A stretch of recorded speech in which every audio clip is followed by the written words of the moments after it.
Let's blow them off the line of scrimmage. Headline, offense.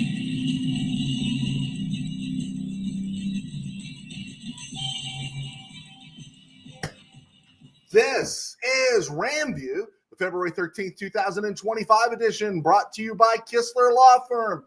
Injured in an auto accident? Need help? If you got some questions, call Kistler Law at 661-206-6990. That's Kistler Law at 661-206-6990.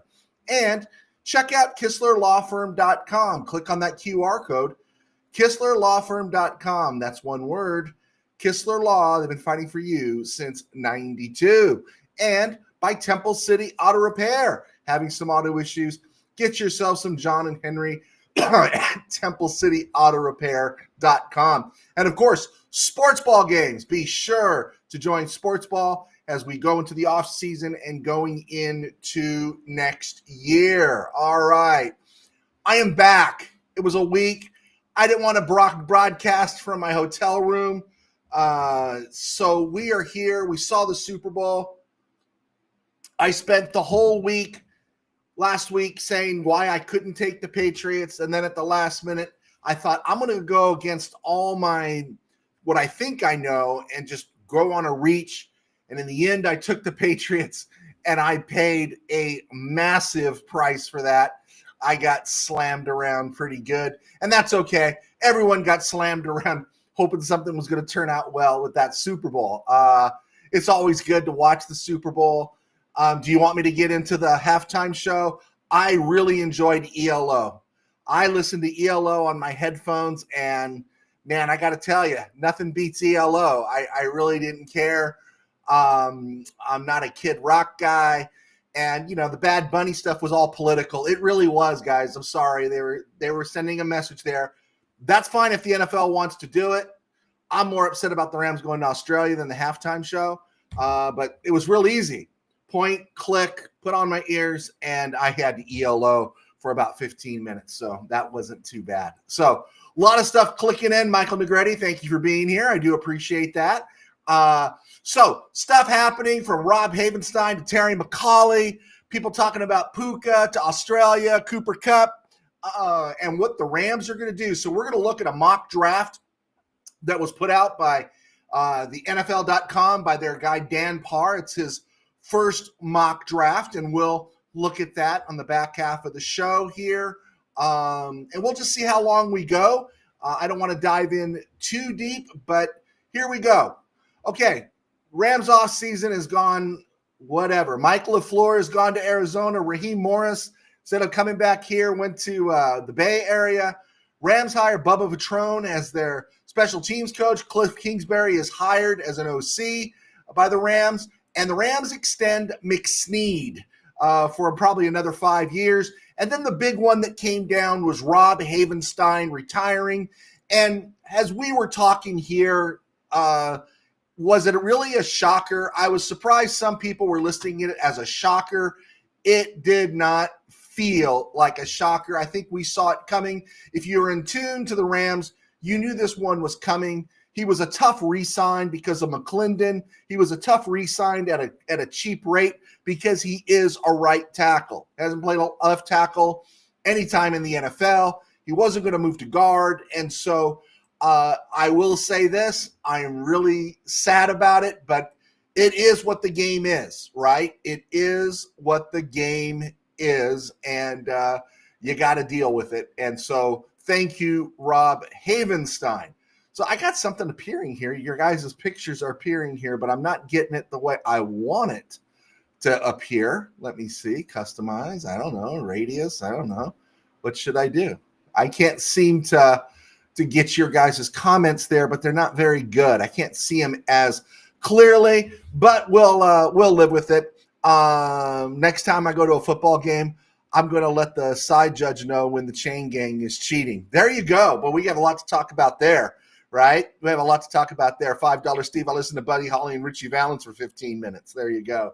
And, of course, Manny Correa. Thank you, Manny, for clicking on. I do appreciate you being here. All right, let's keep rolling here.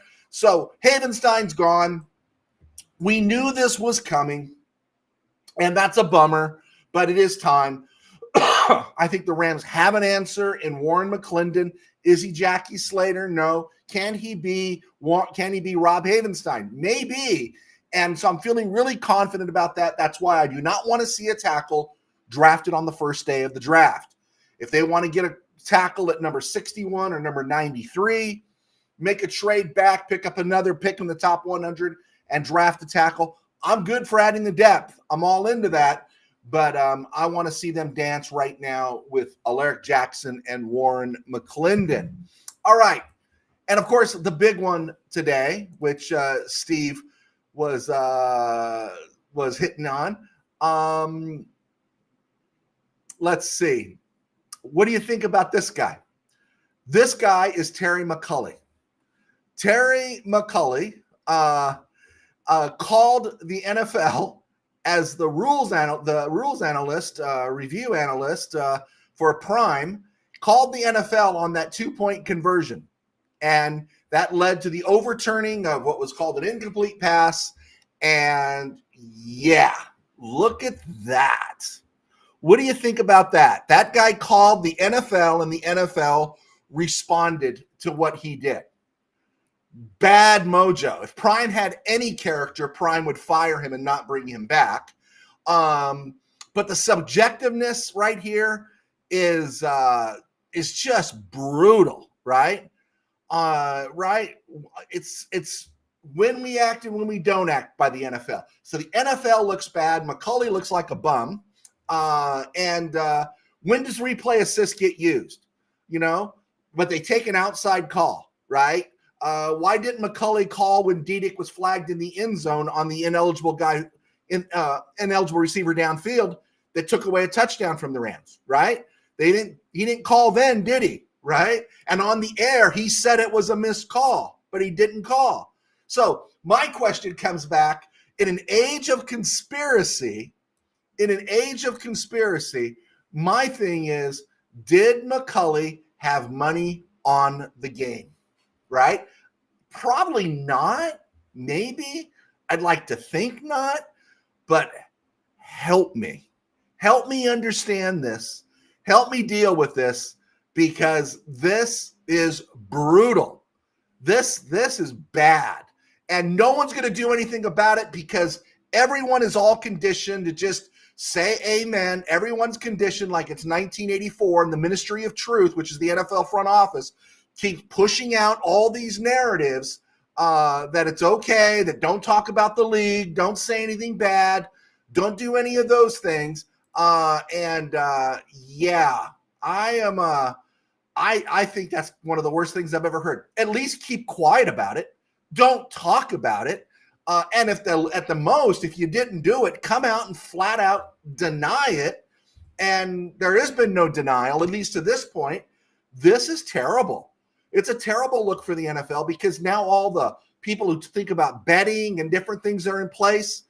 Bad look on the NFL. I'm not saying take the title away from the Seahawks, but I'm saying this is a horrible look by the NFL. This business of replay assist, of when it's used and when it's not used, and that a guy can get on his phone and call and say, look at this. Man, that's pretty brutal stuff. And the NFL should have problems, but I don't know if anyone has the courage that's inside and connected to the NFL will say anything. Let's get back to the questions here. Michael Negretti, Pastor Joe, have you thought about putting up a bulletin board? With the bulletin board, you can let us know what time you're on or what time you're coming on. Is that, you know what? I thought I played with that once on YouTube. If you want to send me a note on how to make that work, I'll be happy to do that. Manny, you send me names. Manuel Vasquez, thanks to Big Rob, consummate professional. Good luck to him. Amen. I'm all in. USA Expat, I'm expecting an impact player trade plus a few free agent additions. I think we need to draft inside. Avila and Dotson are hurt a lot. I got no problem with that, because both are running into their contract years. Both are in their contract years. USA Expat, there were several games this year where the refs were very suspect. And again, with the technology that you decide when and when you're not going to chime in, something is really, really wrong, right? USA Expat, he called, yes, but the NFL also went along. Absolutely. Absolutely. The whole system kind of stinks, right? It really, really stinks. Gilbert Gonzalez.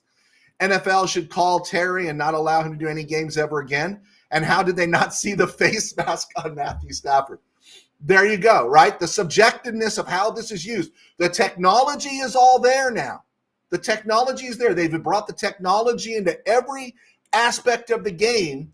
And now we pick and choose, or we make a decision on who calls us and says, hey, look at this, bogus and real issues there. USA Expert, it's past time for the NFL owners to get a new commissioner, long overdue. You know when that'll happen? That'll happen when Bezos, Zuckerberg, Musk, and everyone start the Billionaires League. Start the Billionaires League, not as a spring league, but start a Billionaires League where you can invest all the money into it and start with 8 to 12 teams and start siphoning off players by paying them big time money and creating problems for the NFL, because the NFL has no competition, and that's why garbage like this. Now, all across the spectrum, was Bad Bunny a good choice? No, Bad Bunny was a bad choice because it offends a strong section of their audience. And I think there is something to that, right? There is something for the audience that built the NFL that is there. So there's something about that. But the NFL doesn't care because they don't have any competition. The NFL can do this. Why? Because they don't have any competition. The NFL can have stupid rules about taunting. Why? Because they don't have any competition. Give them competition and you'll see the ship tighten up. And I think the world changes. But there's really no way to compete against the NFL unless it's a Billionaires League. And I think they're creating room for something like that to take place. Yeah, I'm not uptight about, it cost the Rams the Super Bowl. No, the Rams' inability to get a stop with 4 minutes and 59 seconds left when the Seahawks started at their own 6, that kept the Rams from going to the Super Bowl, right? That kept the Rams going to the Super Bowl. But it sure doesn't help, does it, right? All right, let me clear the air on something else. I still don't like the game in Australia. Puka came out. It's not really a home game, kind of, he said, and everyone got mad at him. But listen to this. Everyone knows every time the Rams play, it's a road game because most Ram fans, there's legit ones out there, they're not good fans. And I'll tell you why they're not good fans after 11 years back in LA is because the Rams have gone after the wrong crowd. They need the San Gabriel Valley and the San Fernando Valley. They don't need the West Side. The West Side is ephemeral. The West Side is temporary. The West Side doesn't commit. The West Side will always go off to a bigger show. So you need the blue-collar San Gabriel Valley, the blue-collar San Fernando Valley. Those are the people you need to invest in, right? Those are the people you need to go after, and they don't. They don't. They cater to the stiffs that are the elites and the cultural elites, and they don't do that, and they really need to do that. So going to Levi is very much a road game for the Rams, but any game for the Rams, unless they're playing the Cardinals, is a road game, even at home. So going to Australia is slightly about losing the home game, but for me, it's about the miles. It's about the miles they have to put on, and that's where I don't like it. I think, again, they're doing their players a disservice, all for what? The global game? Well, Australia didn't build the NFL. Australia is not the fan base. Give them something else to get them into the fold. But you're giving regular season rivalry games to another country. It's henhouse. It's garbage, and it shouldn't happen. And anyone mad at Puka Nakua's comments for that is not really living in reality, right? We've been here 11 years, 12 years now, and the Rams haven't really recaptured that diehard base. They got the sports bar base, but they haven't recaptured the main base that you want that's going to be with you the whole time. And I don't know what they're going to do with the jerseys. So there you go. Let's see, $5 Steve. At least McCauley should be suspended for a year, if not fired. Absolutely. And if Prime had any integrity, they would make sure they got rid of him. That's just terrible. USA Expat. I'm still hacked. Turosian translation. off that that the NFL forced the Chargers on Kroenke. Yeah, I wasn't sure about that. Yeah, I don't want the Chargers here. I don't. My friends at Mid Valley Sports do, but I don't. Manny Vasquez, I'm wondering why this isn't a really big deal, but nobody's really talking about it. I think you don't talk about it is because the NFL controls all, right? The NFL Network's not going to talk about it. ESPN's not going to talk about it. No one's going to talk about it because they don't want it to affect their bottom line. They don't want it to affect their relationship, right? So if anyone calls us a fanboy podcast, have my back here, guys, because we're not a fanboy podcast. And now I'm wondering who else has the juice to make one phone call and change a play on the game. Absolutely. Absolutely. And the weak will in that office to pick up the phone and take action because of that. It's brutal. Pastor Joe, what's that I hear about the Rams and the new logo? The logo they have now sucks. You know, it's the least thing on my mind right now. I haven't thought much about it. I generally, we're always going to be disappointed. And that's the bummer, but I haven't put much time into it. I'll try to look it up. Gilbert Gonzalez, hey, Joe, I don't like Bad Bunny, but if you don't like it, you have options of putting on headphones and listening to ELO. There you go. I don't have a problem with it. My thing is, I don't think it was a wise choice, but put on your earphones and don't listen. It's not that big of a deal. It's not that hard. And got to be honest with you, outside of All Summer Long, I didn't listen to much Kid Rock either back in the day. Tim Burns, Goodell has gone too far with the international thing. Hey, that's what it is, man. That's the next world to conquer, I guess. Tribe, Rams are nice. We let Chargers sleep on the couch. There you go. Absolutely. That is funny. Oh, yeah, by the way, on Nacua, until Puka Nacua beats his girlfriend, gets charged with rape or assault, gets a DUI or walks away from a car accident, I really don't care about a 24-year-old acting like a 24-year-old. When he crosses the line into those things, then we can have a conversation about it. I'm sure there are people speaking into his life saying, whoa, kiddo, slow down a little bit. But I don't think it's a national emergency. He hasn't beat his girlfriend. He hasn't been charged with rape or assault or sexual assault. He hasn't gotten a DUI, and he hasn't walked away from a car accident a la a Kansas City Chief receiver. So right now, you know, I really don't care when people have asked me, not you guys, others have asked me, what are you worried about Nacua? I'm not. And with that said, in a clear to the air Friday, if I say I'm happy Cooper Kupp got a title, I am happy for him. I'm kind of happy for Ernest Jones too. I really like both those guys, right? But by saying I'm happy Cooper Kupp got a title, in any way does it mean I think the Rams made a mistake by moving on from him. Moving on from him was the right thing. You see his numbers this year. They weren't great. He also had JSN on the other side. You saw him with Puka Nacua down the stretch last year. It wasn't a case of Matthew Stafford deciding, hey, I'm not going to throw the ball to Cooper Kupp anymore. It was a case of Cooper can't get open anymore, and his role is limited for the bucks he charges, and that's it. Am I happy he got a title? I am really happy he got a title. Maybe he could play a couple more years and get in Hall of Fame discussion as a Veterans Committee electee with 2 Super Bowl rings. Awesome. But no way am I upset that the Rams got rid of him. It was absolutely the right thing to do. All right.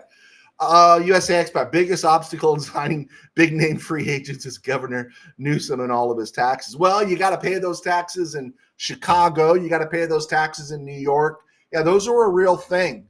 But I think they generally find ways around it. See Shohei Ohtani, which I heard a lot about and it went away, but the way they deferred Shohei Ohtani's contract, I heard the state of California was really upset that they're not getting the money they thought they were going to be getting off his contract. I haven't heard anything about it for a year or so, but when it first happened, I heard some politicians complaining that something needs to change. $5 Steve, when Puka chokes his chef like Diggs, then I'll be worried about all of his off the field antics. There you go. I'm there with you on that one.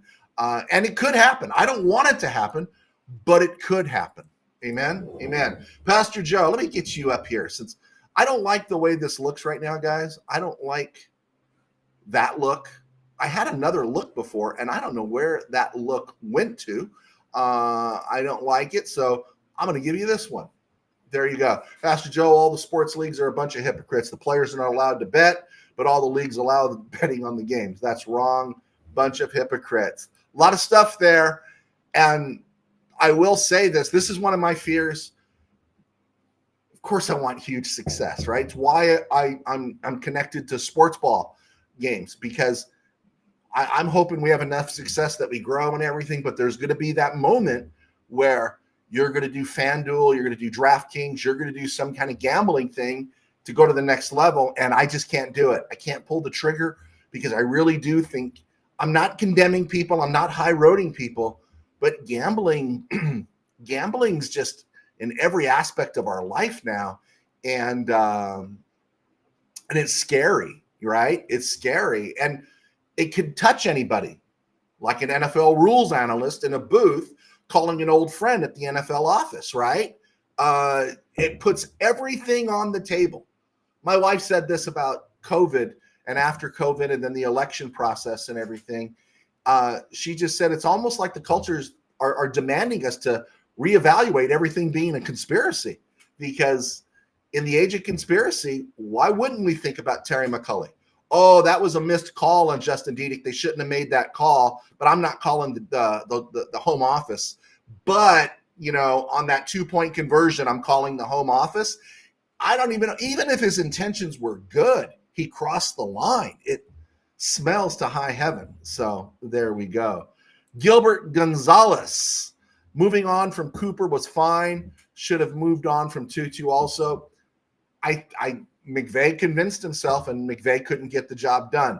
Our time with Tutu is done. I have a soft spot for Tutu. Let's not bag on Tutu too much. Nice alliteration there. All right. I've shared with you what I want the Rams to do. This was kind of fun because I had downtime. I went to Las Vegas for the Super Bowl. I did. I don't gamble. I don't do shows. I don't go to strip clubs. But it gives me a chance. The guys from Mid-Valley Sports, we were part of the Mid-Valley staff for years. We used to cover college football in Utah, and then we would drive back, and I'd preach the next day. But then we decided, you know what, we need to make a weekend out of it, because that's a lot to come back from Utah and preach the next day on a Sunday. And so we started covering APU football in St. George, and we'd stay in Vegas, and it became kind of a weekend retreat for the staff. And I got away from it for a number of years because I just wasn't doing that stuff with those guys anymore. And the last few years, I started going back with them. And so I was in Vegas, and I've done it for 2 years now, I think 3 years now.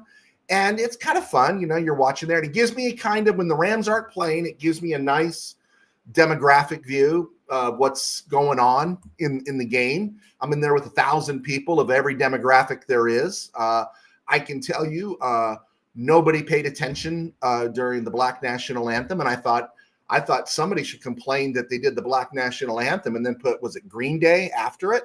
Totally took away the impact it was supposed to make, and nobody reacted. Everyone stood, red, yellow, black, and white. Everyone stood. If there were 1,000 of us in there, put their hand over their heart, took off their hats when the national anthem was played. No one booed during Bad Bunny's performance. I had my headphones on, but I could still hear. But no one cheered either. It was just indifference, right? So you learn those things when you go on those trips and everything. And so I had a lot of downtime because I'm a people watcher, and I started looking at things that were floating around the internet. I listened to some podcasts and everything, and I started thinking again what I want the Rams to do. What I want the Rams to do is I shared with you guys. I want them to draft a receiver at number 13, right? If Jimmy G walks, I want them to go with Stetson Bennett. I want them to sign a corner, draft a corner in the top 100, draft another corner on the third day. I want them to draft another toilet clogger in the top 100, right? I want another beast along the front. And I'd love to see them make a move for a veteran defender. But I had downtime. $5 Steve, what did you say here? Are the reports, let me see. Are the reports true of Vegas dying? I was at South Point and had some excellent food, by the way, Silverado Steakhouse, and the seafood joint that serves the clam chowder. I never thought clam chowder could be good away from the coast. It's the best clam chowder I ever had. No, didn't look anything close like it was dying. It was packed. And then I do my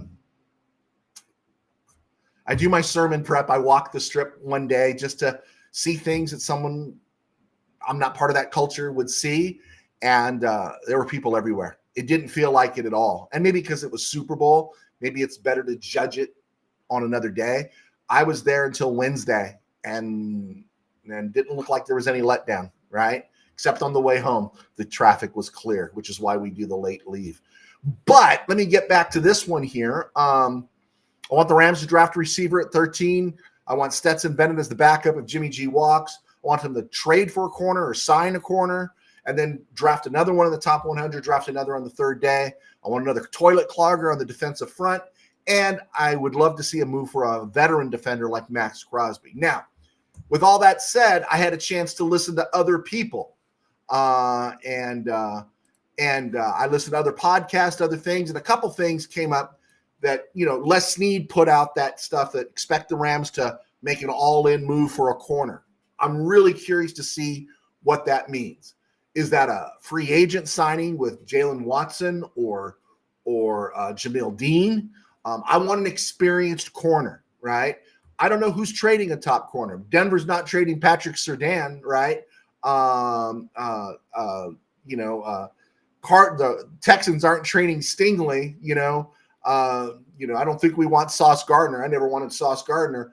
What are the Rams going to do? Is Trent McDuffie in play? But the Chiefs need help on defense. I don't know what they're going to do. But I would love to see the Rams make a deal for a top corner outside of the draft, right? And I saw a lot of rumors this week that that's coming. But the name that came up that I had ignored, I've seen this guy play, is a receiver. I've seen him play, and I heard his name was peppering in different threads I was looking at, was Indy wide receiver Alec Pierce. He was a second-round pick in 2022 out of Cincy. He's like 6'3", 212, and he's a free agent. 4 years, his market value is 20 rocks a year. 4 years, 80 rocks. And there was a speculation. I wish I knew which board it was on, but there was a speculation about him being a landing spot for the Rams. And given that the Rams have capital, right? They have space, right? Would something amazing happen to where they sign these two free agents? They sign a free agent corner.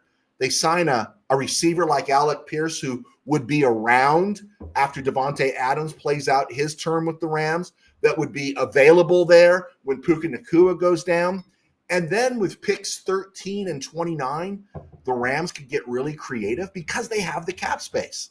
And that's the part that really excites me. And I want them to be creative, right? I really want them to be creative. I want a playmaker with that 13th pick, right? Could they package 13 and 29 together and move up in the draft, right? And get something they really want? Could they move back in the draft, pick up some more capital, and settle, instead of for Makai Lemon, a KC Concepcion? I mean, this is exciting stuff when you think about what could be available to the Rams. I think the market for Jamil Dean and Jalen Watson is 14 rocks a year. I think 12 to 14 rocks a year. Now, again, are these guys shut down corners in the classic Devin Witherspoon sense? No, they're not. But here's my fear. I don't want them spending the 13th overall pick on a corner who's going to have to learn how to play in the NFL. Very few guys just walk in and dominate, and we're looking for players that can play now, right? Aren't the Rams looking for players that could play now? Because the window is Matthew Stafford, right? The window is Matthew Stafford. And that's why I don't even want a corner drafted at 29. But what if you sign a pretty decent name corner? What if you you make a deal and you bring in another receiver like Alex Pierce, right? Alec Pierce, I'm sorry. And then you've got the flexibility to do other things. Maybe you trade back, pick up a third round pick in the trade back, and then later on you draft maybe another corner in the top 100. Maybe you find yourself at 25 and you draft a Casey Concepcion who can also return punts as well as carry the ball out of the backfield a little bit and do a little bit more than maybe Mekhi Lemon can do.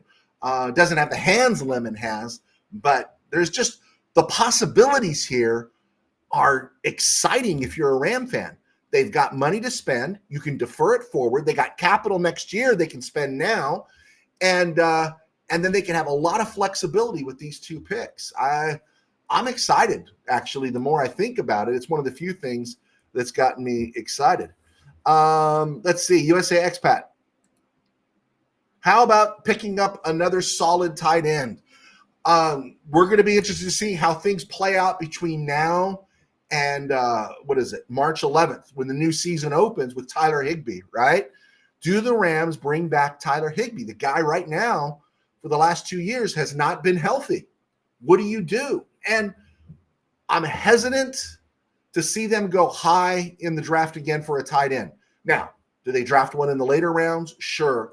And you just got to, how do we say it? Nobody liked Colby Parkinson in 2024. Everyone started to love Colby Parkinson in 2025, and now everyone hates Colby Parkinson because he dropped that touchdown pass in January of 2026. So I don't know who's out there. I have no problem bringing another tight end.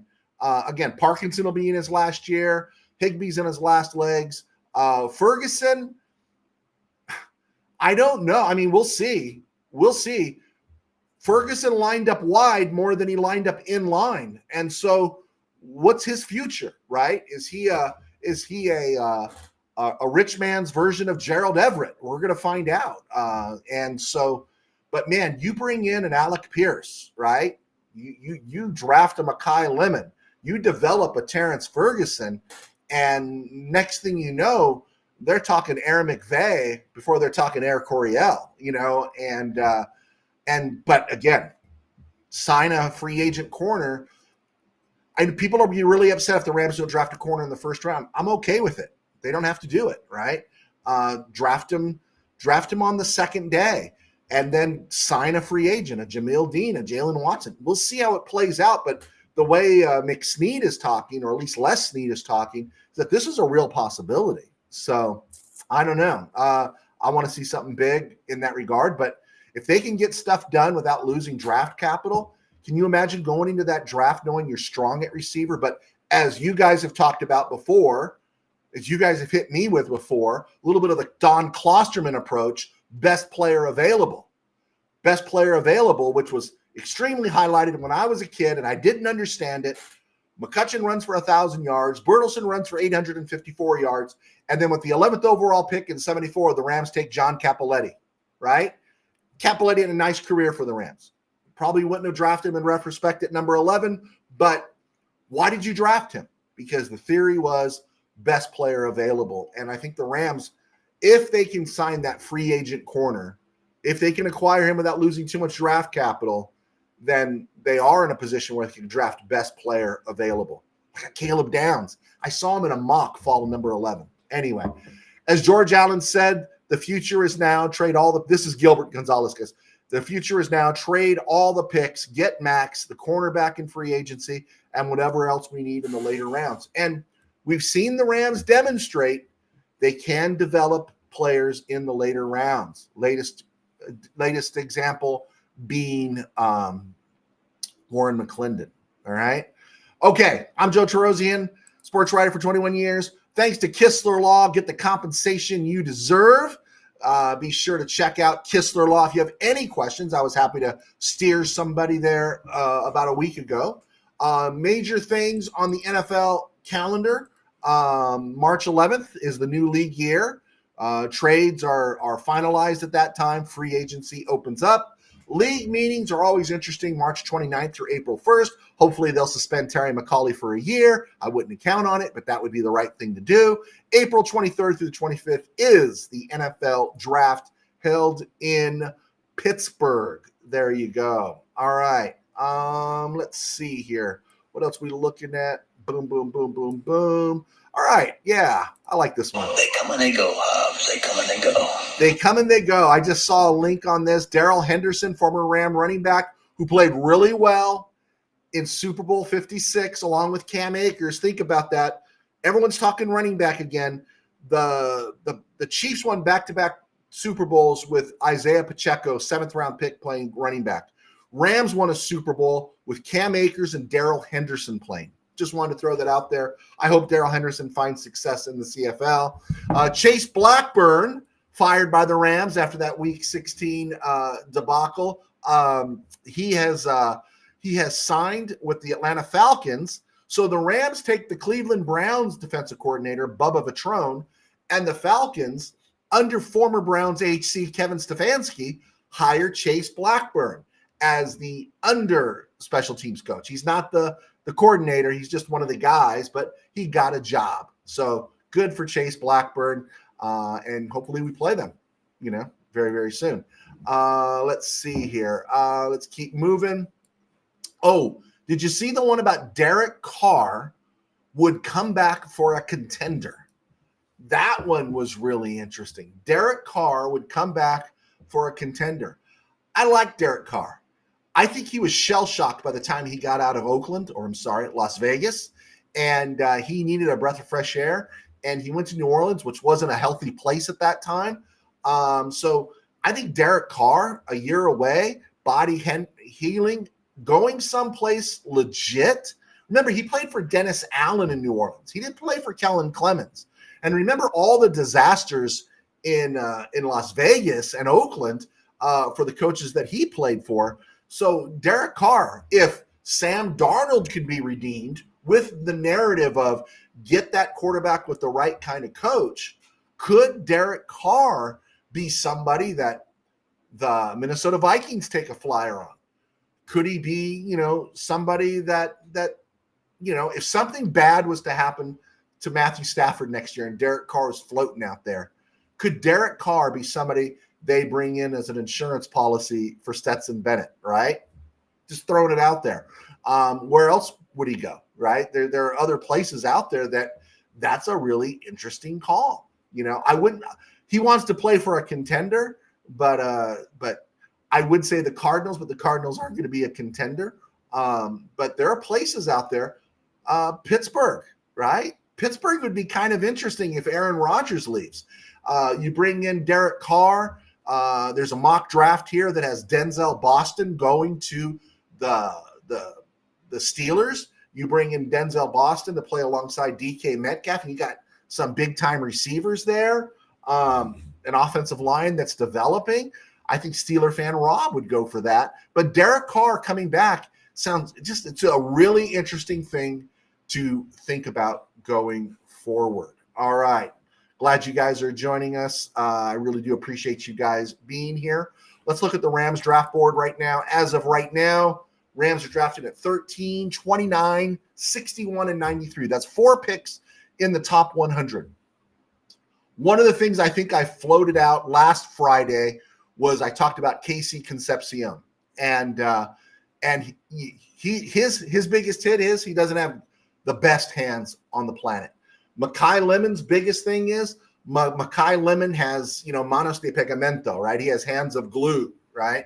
And so you would could you see the Rams maybe moving back from that 13 spot, moving back a few reps, moving back a few slots, picking up more capital? Because I'm big into the top 100, right? How many picks can I get in the top 100? And then I still keep a first rounder, but maybe I add a third rounder by moving back. And then maybe if I sign Alec Pierce, then I can get my game changer with Casey Concepcion, right? And so dangerous stuff there, right? and you still get your 29th overall pick. You still have your 61st overall. You still have your 93rd, right? That's if they don't make a big deal for a corner in a trade and give up draft capital that way. I'd like to see a free agent. My big deal here is the corner. You got to be absolutely sure that corner you're bringing in with a high draft pick is ready to contribute now and not 2 or 3 years from now, because you don't have 2 or 3 years left with Matthew Stafford. Manny Vasquez. How you doing, Manny? There we go. The Rams with restructure can have $110 million in cap. I expect they'll probably look into that if they are truly all in. It'll be interesting, right? You could ask Devontae Adams what he wants to do, and money could be pushed forward. You could ask what he wants to do, because the truth is he doesn't have much longer, and he really likes being here. So maybe he's open to it. I saw someone say maybe Stafford is open to it. But guys, I mean, on quarterback level, think about it. The Baltimore Ravens are going to pay Lamar Jackson $74.5 million rocks next year to come in second place in the AFC North. Because right now, if Aaron Rodgers comes back, if Derek Carr comes, if Malik Willis is signed, the Steelers are going to win the AFC North. I don't have any faith in Baltimore at all. I know everyone's high on Jesse Minter. I just don't, because I don't have any faith long-term for Lamar Jackson, not as a bad person, but just as a guy who's already hit his peak as a runner and as an athlete, and he has no arm talent to really fall back on, a la a Stafford, right? So yeah. With that said, back to it, you make those choices, right? You do those restructures, and if it works, great. But Matthew Stafford is getting $40 million right now. 34 and a half less than Lamar Jackson. Matthew Stafford's the best quarterback in football. Did I say it? Outside of Josh Allen, a healthy Patrick Mahomes, I'm not trading him for anybody, right? And he's making 40 rocks. And to ask him to restructure again, or to ask him if he would restructure for a final run, it'd be really interesting to see how he responds to it. But that's where the big money would come from. Darius Williams is gone, right? We know that. So I think that puts the Rams over 50. I think right now they're saying they're at 48. They'll go over 50 with Darius Williams getting put in the street. So we'll see how that plays out. But yeah, there is a possibility that they could be in that realm. And if you want to, it just depends. The Rams draft a certain kind of player, and they sign a certain kind of player that's always team first. You just don't want to abuse the privilege. That's the only thing. You don't want to abuse what they're doing there. So, but you can see, here's another exciting thing about the Rams, is you can see they've got, what is it? They have 5th round pick, right? Always look for the Rams in the 5th round, right? Always, because that's where the juice is. All right, so real quick here, NFL draft. I looked at a mock draft by Dan Parr. He is a member of NFL.com. He's one of the draft analysts and strategy guys, and he put out a mock draft. And without too much fanfare, I just copied it down, and so that's his mock draft right there. Raiders, Fernando Mendoza. I think we all got that one. But Jets, Arvell Reese. 6 edge rushers going in the 1st round. Jets, Arvell Reese. Cardinals, Spencer Fano, Utah, replacing Jonah Williams. That's a really smart move if the Cardinals do it. The Titans drafting an edge. And I understand Robert Saleh is a big guy there, defensive guy. But I would think you'd want to get a weapon and some help for Cam Ward, first and foremost, right? Then you look at the Giants, Browns. You see all these ones. Jeremiah Love going at 7 in a lot of mock drafts has been going 8 to the Saints. Taxskins move up and take him there. Saints getting Carnell Lake to go along with Olave. That's a really good call for Tyler Shugg. Chiefs, Ruben Bain. This is why, because they need help on defense, but they also need help on offensive line a lot more than they need help on defense. And let me see if I got that one right. Boom. There we go. Boom. Better. No. Boom. Like this. No. Like this. Now, let's do this one. All right.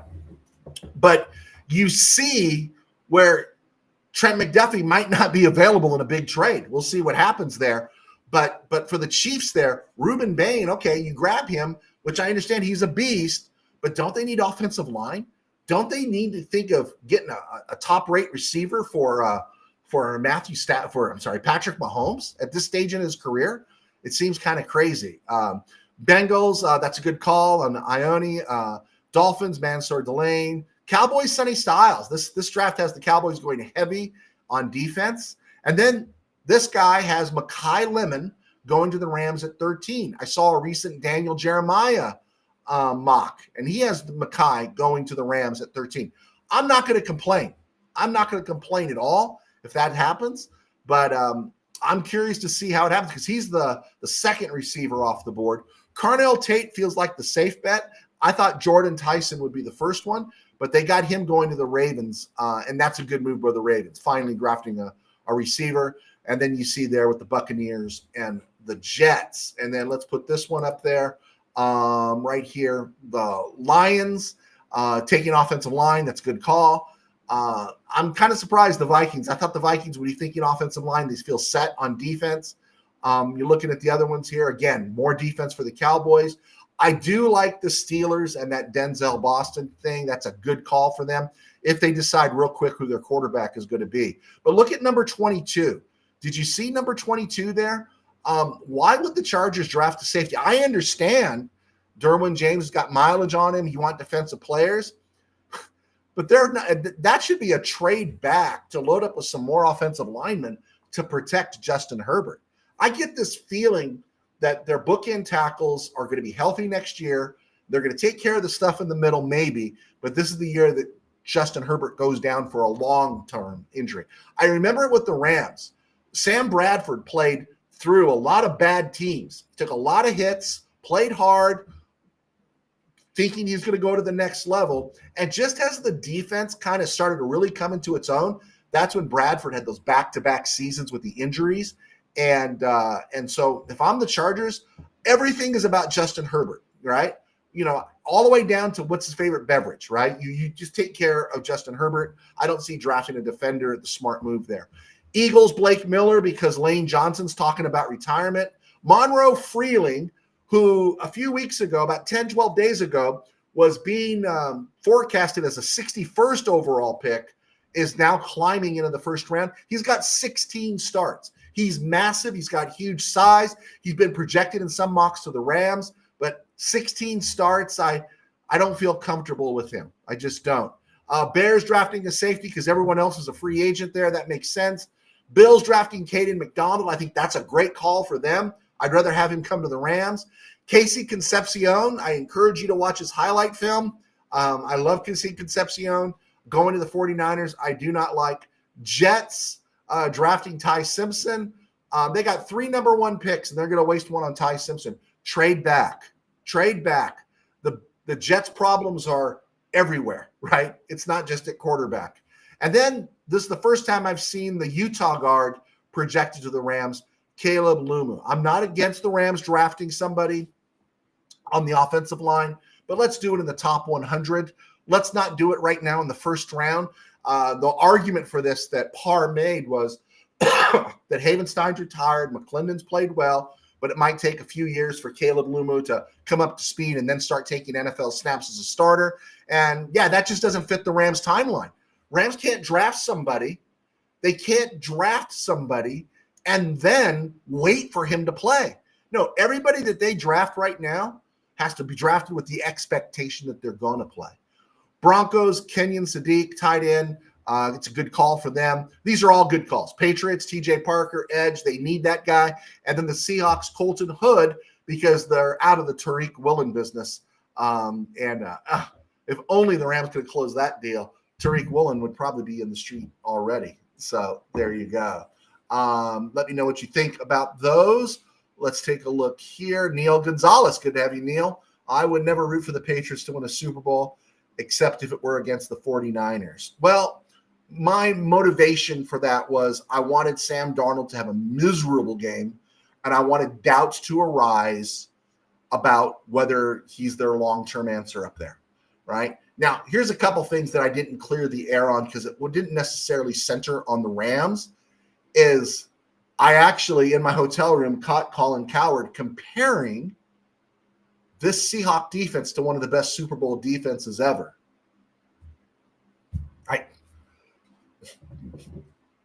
What planet did he grow up on, right? If it's not the Steel Curtain, if it's not the 85 Bears, if it's not the 2000 Ravens, I have no idea what you're talking about, right?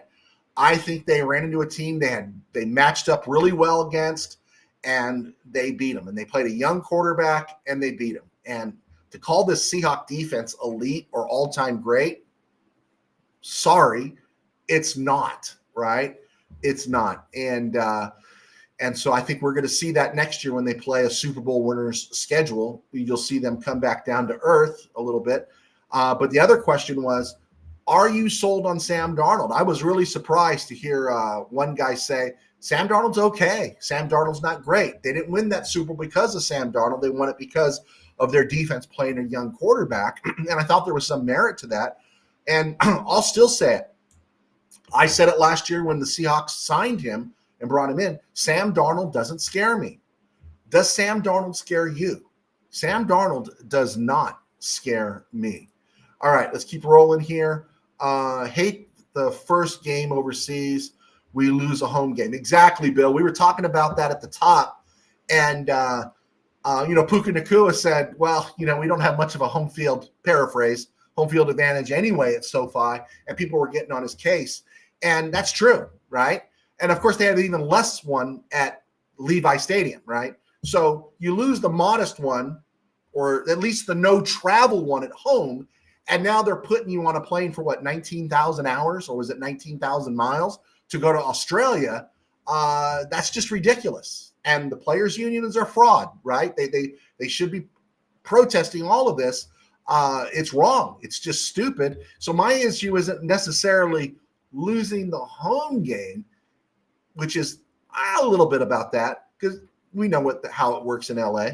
Every team the Rams play are on the road, but it's the idea of the miles, logging the miles. It's the game the furthest away from U.S. soil in history, and that's the part that drives me crazy about this, almost as much as Terry McCulley.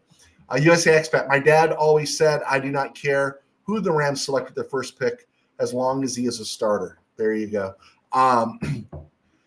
Be ready to contribute, right? Be ready to contribute. Terry Wright, I didn't see you click on. Thank you, Terry, for being here. Hey, if you're watching us on Twitter, I had a connection problem with Twitter this morning. Let me know if you're watching us on Twitter. All right, let's keep on moving here. Let's see. Cardinals are keeping their defensive coordinator, Nick Rallis. So he is their DC. Nathaniel Hackett is their OC, and Mike LaFleur is their head coach. They have passed on Aubrey Pleasant. So there we go. The Rams don't get 2 third-round picks. Well, we wouldn't have got it for a DC anyway. All right, and let's look at this date in Rams history. It was a stone groove, my man. All right, on this day in Rams history, born in 1986, he turns 40 today, Aqib Talib.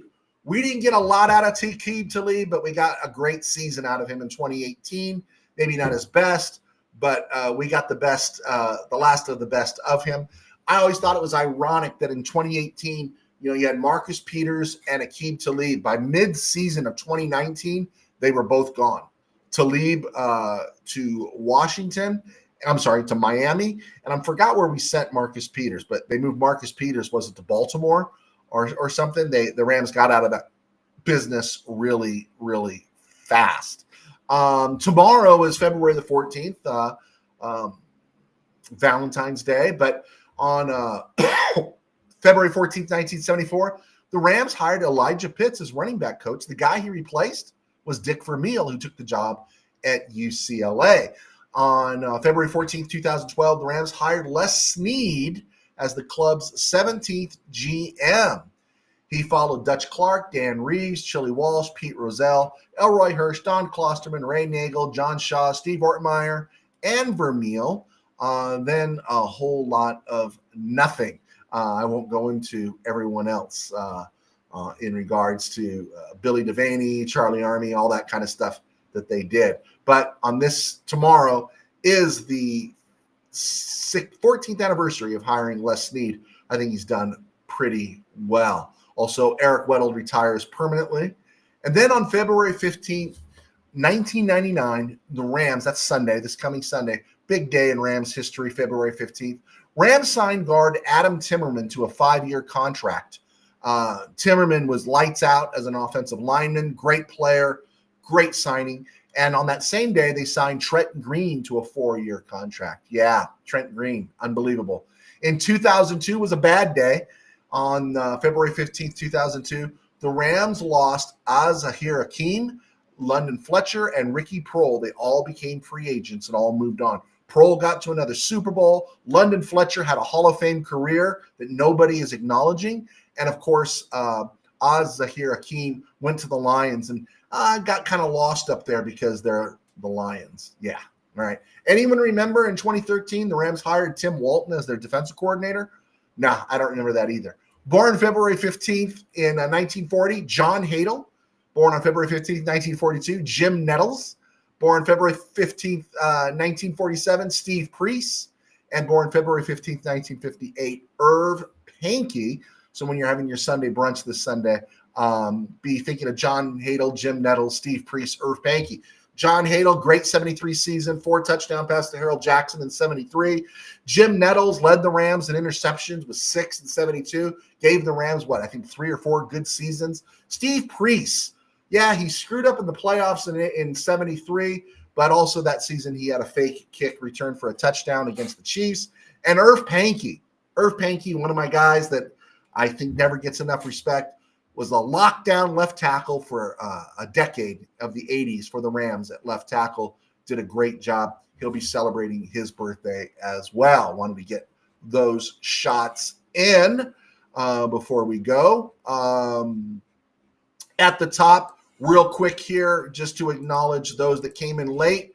We opened by acknowledging Rob Havenstein, appreciating him, understanding that it really wasn't a surprise. We had talked about it earlier, that Rob Havenstein was not a guy that you could re-sign for a veteran's minimum. He's not versatile. He's strictly a right tackle. He had his run. He retired. Great Ram.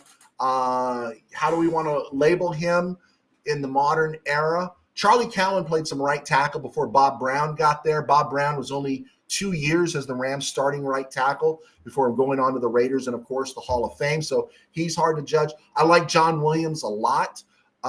John Williams locked it down through most of the 70s. And, of course, Jackie Slater is the greatest right tackle in Rams history. We have to give props to Fred Miller for the 99 season. And then you got Rob Havenstein. So if I'm going to rate it, I'm going to say Jackie Slater, number 1, Rob Havenstein, second best right tackle in Rams, modern Rams history, great career. And then we brought up the fact that this guy here, for those that weren't with us earlier, should this guy be investigated for having money on the game? This is Terry McCauley. He is the rules analyst, and the news broke, was it yesterday or today, that he, as the Prime Video guy, called the NFL office to have them look at the Seahawks 2-point conversion, the one that was ridiculous that we all saw, and they changed it based on him making a phone call. But what was interesting about Terry McCauley is that earlier in the game, he acknowledged when Justin Diedick was flagged as an ineligible receiver downfield on the touchdown pass, he acknowledged that they missed that call, but he didn't seem to call the NFL then. And, of course, this just opens up, again, the subjectiveness of the NFL on when they employ the replay assist. I know they've got some ground rules for it, but the technology has taken over the game. Nothing gets away from the camera. The face mask is one of you guys brought up earlier on Matthew Stafford. None of these things get away. But I also have to wonder, there's two things here. Did McCauley have money on the game because we live in an age of conspiracy? And second, why would the NFL take a call from somebody outside the office and say, look at that? Who approved that? And it all stinks to high heaven.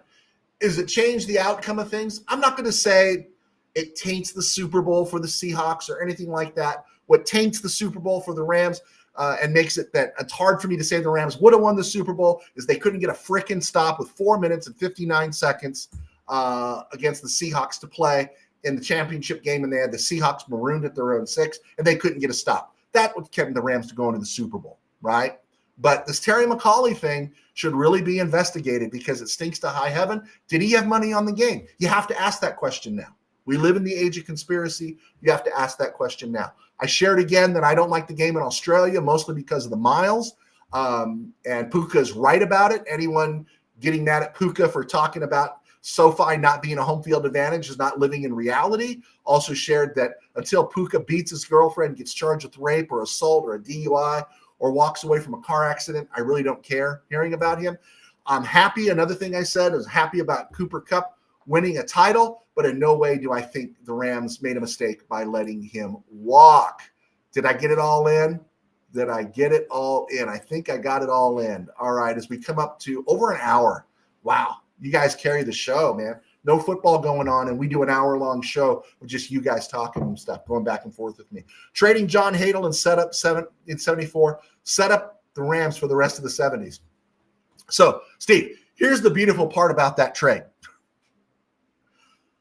The Packers traded for John Hadl. They had just seen John Hadl play and get benched in a 17-7 loss to the Packers in Lambeau or County Stadium. I'm not sure where they played that game. And then Dan Devine, and I think it was Dan Devine, thought it was a good idea to say, hey, let's trade for that guy, right? Let's trade for the guy the Rams just benched. And I can't even tell you how ridiculous that is in retrospect. Let's see here. I got the list here. Let's see. Boom. April of 76, the Rams sent John Hadl to the Green Bay Packers for a first-round pick in 75, a second-round pick in 75, and a third-round pick in 75, a first-round pick in 76, and a second-round pick in 76. So for a broken-down quarterback who was too bald to really be the Rams starting quarterback for much longer, they got 5 top 100 picks. 5 top 100 picks. Now, again, 26 teams in the NFL at that point? 26? So they got 5 top, 78 picks because there were only 26 teams right then? I mean, unbelievable. Absolutely unbelievable. And with those picks, the Rams took Mike Fanning, the equivalent of Michael Brockers. They took Monty Jackson, who was a fantastic corner, all-pro. They got a third-round pick they used on Jeff Reese, who was a center from Washington State, and they flipped him a year later for the 31st overall pick in the 77 draft, and they got Nolan Cromwell. The first-round pick in 76 was given up as compensation for Ron Jesse, and the second-round pick in 76 was Pat Thomas. By the way, Mike Fanning and Pat Thomas and Nolan Cromwell all played in Super Bowl 14. So, yeah, help me with that one, right? Unbelievable. Neil Gonzalez, the play reviewer ref could have placed a bet with someone else. There you go. Something wasn't right, right? Something wasn't right. Gilbert Gonzalez, yeah, I was upset when Hadl was traded, but it did set them up for all those picks. Thanks, Green Bay. We were, in my household, we had kind of fallen for James Harris. We were pretty fickle, right? We loved John Hadl in 73, but it just didn't look good in 74. And James Harris came in, and James Harris could tuck the ball and run. And the history of the NFL. If we win in Minnesota in 74 and James Harris starts that Super Bowl, that Ram defense going against that Steeler defense, there might not have been a score in that game, right? It might have come down to David Ray and Roy Jarella. And, in that case, then the Steelers would have won. But man, it was just so much, right? So much hangs on such a little thing, right? Dan Devine decided NFL history, right? Neil Gonzalez, what do you think about the Rams fans in Anaheim and Long Beach? I lump them all in the same. When the Rams moved to Anaheim, I never thought of them leaving Los Angeles. I thought of them going to a place that was a better stadium at the time, because you guys have to remember the Coliseum was the pits. The Coliseum was awful, right? It's not now, but it was then. And going to Anaheim, it was a smaller stadium. So I think something like throughout the 80s, I'll let someone correct me, 80% of the Rams home games were on TV because they kept selling out there. I know in his book, See My Smoke, Eric Dickerson implied it was a racial thing. It was really a stupid comment on his part that the Rams wanted to get away from the inner city and go out to the redneck country. It might have been redneck country, but you know what? It was a better stadium. It was better parking. It was better access, and the games were on TV. And I never thought of Anaheim fans versus Los Angeles fans. And I have to admit, I'm the same way with St. Louis fans. I understand if they're angry and bitter. Now they know why we were angry and bitter. But if you're a Ram fan, you're a Ram fan, right? So yeah, I never thought anything less of those fans. But I was there. I was in those places. Something about the Rams always brought out, something a little less than absolute allegiance. Lakers never experienced that. Dodgers never experienced that. Maybe the Kings, I don't know. But the Rams, their fan base has always been a little sus, right? There's a hardcore remnant, but there's still that group out there that's just a little sus. They'll flip on the Rams just like that. So I hope that answers, Neil. Michael DeGray, Pastor Joe, what I hate about replay is the commentators don't know the rules and with the calls on the field. The thing is, we're not getting away from it now. It's there. It's like when they brought replay into baseball. Remember, it was supposed to be for specific things, and now it's everywhere, right? And I think they're going to be using it this coming year or something in terms of balls and strikes. So it's there, but it's got to be equally applied. And this business of replay assist helps here, but it doesn't help there, right? It's crazy. You can't do that. It's ridiculous. Replay assist should see if there's a legitimate NFL referee up in the stands or up in the booth and he sees a hit to the head, right? And then they need to buzz down and say that was a hit to the head, or I saw a face mask. There's no getting away from the technology. Either you fully employ it or you get rid of it, right? And then we're back to Mike Renfro. Was that a catch in the AFC Championship game in '79, right? So you either got to make it for all, or you gotta get rid of it, right? And they're not going to get rid of it, but the subjectivity of the subjectiveness of how they employ it does cause suspicions, right? It does cause suspicions. Let's see here. Chosen. Wish we had more fans at home games. Puka should have never opened his mouth about it.